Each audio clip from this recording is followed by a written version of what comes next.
এনসিপির March two Gopalganj কর্মসূচিতে হামলার ঘটনা ঘটেছে। সমাবেশস্থলে ভাঙচুর ও ককটেল বিস্ফোরণ হয়। এর আগে সকালে পুলিশ ও ইউএনওর গাড়িতে হামলা ও আগুন দেয়া হয়। নিষিদ্ধ ছাত্রলীগ হামলা চালিয়েছে অভিযোগ করে এনসিপির আহ্বায়ক নাহিদ ইসলাম জবাব দেওয়ার হুঁশিয়ারি দিয়েছেন। পরিস্থিতি নিয়ন্ত্রণে ১৪৪ ধারা জারি করেছে স্থানীয় প্রশাসন। এনসিপি নেতারা আশ্রয় নিয়েছেন পুলিশ সুপারের কার্যালয়ে।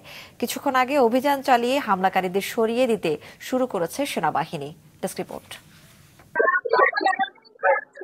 সকাল 11:15টার দিকে এনসিপির কেন্দ্রীয় নেতারা বরিশালের সার্কিট হাউস থেকে সড়ক পথে কোটালীপাড়া হয়ে গোপালগঞ্জের উদ্দেশ্যে রওনা হন।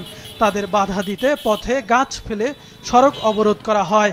এ সময় দুটি আলাদা জায়গায় স্থানীয় ইউএনও এবং পুলিশের গাড়িতে হামলার ঘটনা ঘটে। এতে আহত হন পুলিশের 3 সদস্য। এনসিপি নেতারা শহরের পৌর মুক্ত মঞ্চে সমাবেশস্থলে পৌঁছানোর আগেই সেখানে হামলা হয়। এ সময় সেখানে চেয়ার ও মঞ্চ ভাঙচুর করে হামলাকারীরা।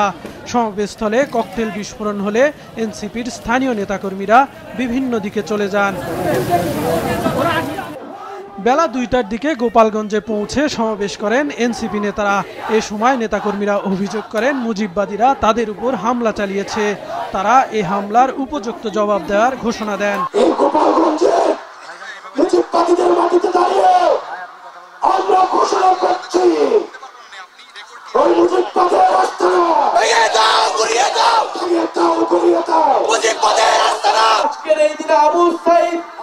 শহীদ হয়েছিলেন, আমাদের ওয়াসিম শহীদ হয়েছিলেন, আমাদের 6 জন শহীদ হয়েছিলেন।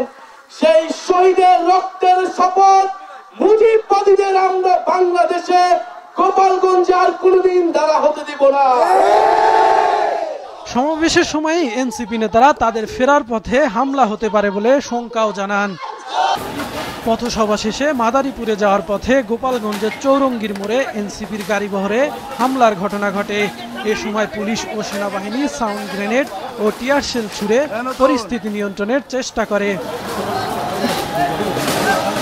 হামলার শিকার এনসিপি নেতারা গোপালগঞ্জ পুলিশ সুপারের কার্যালয়ে আশ্রয় নেন। পরিস্থিতি নিয়ন্ত্রণে আনতে সেনা ও পুলিশের পাশাপাশি 4 প্লাটুন বিজিবি মোতায়েন করা হয়েছে। শহরে জারি করা হয়েছে 144 ধারা। কাউসার আহমেদ, মাছরাঙ্গা, নিউজ ডেস্ক।